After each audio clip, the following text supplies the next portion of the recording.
YouTube. I'm going to be doing my first unboxing video. Because like many of you, I research camera gear for days, weeks, and sometimes years before buying. I recently decided to buy the Fujifilm 23mm prime lens, which I've been interested in since it came out, but never had a real need to buy. Well, now it's the last day of 2020, and we all know what that means. Working from home. I decided to move out of San Francisco to a small town in Tennessee, and now have more space.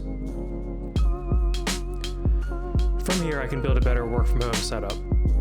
As I was looking at webcam options, I came across the Fujifilm X-Webcam2 software, which enables me to use my X-Pro2, which I've had since 2016 and still love as a webcam. Once I set up my camera, I wasn't super happy with my available focal lengths. My main option was a similar Fujifilm XF 35mm f2 that I bought with the camera. It was a little too tight for my liking for professional zoom calls, so I looked at this lens for zooming out a little bit so that my head doesn't take the entire frame. So let's get into it. This lens I bought from Amazon, but was shipped by Adorama. The price tag is around $450 US. This is now my most expensive lens.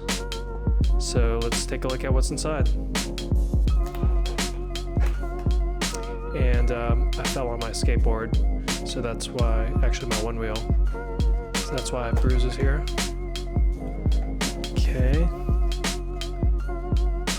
What is this? Oh yeah, this is the cover for the lens. I'm gonna put that aside. Some registration. Owner's manual. Now we've got the lens.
Here is the lens, side by side with the 35mm.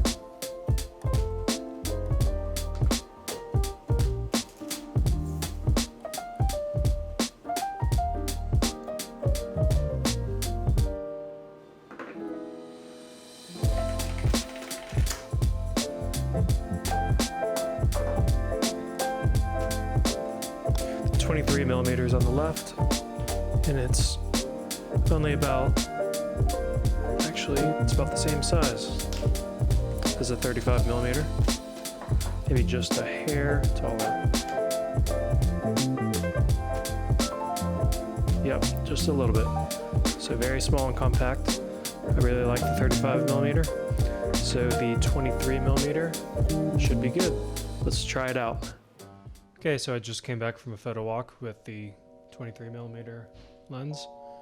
Here are my first shots from the lens. The first one I took was just of my desk as it currently exists. Nothing special. Next is my bed, so I just wanted to get the contrast and just take photos of everyday objects as I move around on the photo walk. And then I walked outside, walked down the block, and there's some color here, purple butterfly. Moving on, the coffee house on the corner. So far I'm pretty happy with the perspective of the lens. I did some light touch-ups to these photos, cropping, some contrast here and there.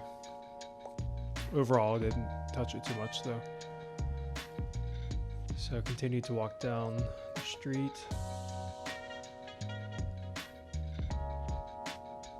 And I took some of these in black and white using the Acros filter, but in Lightroom I just went ahead and used the raw files and edited against the color photos, so that's what I ended up with here. The shallow depth of field is pretty good, and from other YouTube videos I've seen where the focus when it's close up is not the sharpest. It doesn't really bother me too much, but definitely something to be aware of. So just random shots, nothing special, every day, what someone would take.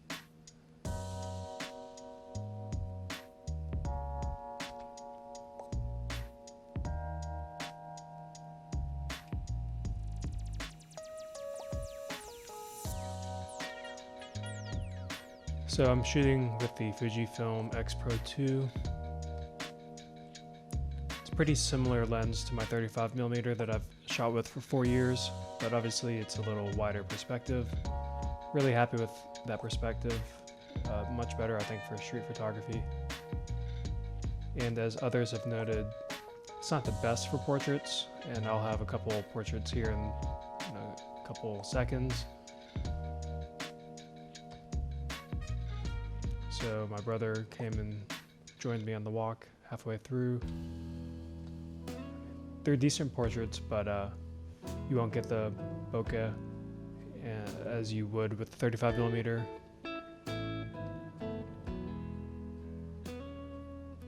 The lens flare looks pretty good, as it does on the 35mm. So walking down Main Street here. Happy New Year 2021. It's January 1st, 2021.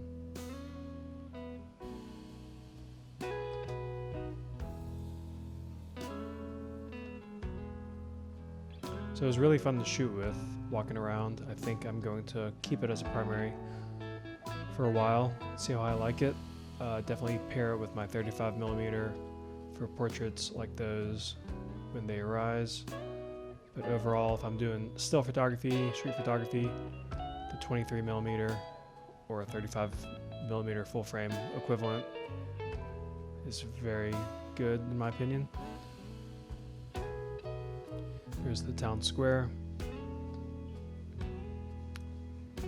And back at the coffee house around the corner. So yeah, overall very happy with the lens, and that's pretty much it. So that is the Fujifilm XF 23mm f2R WR.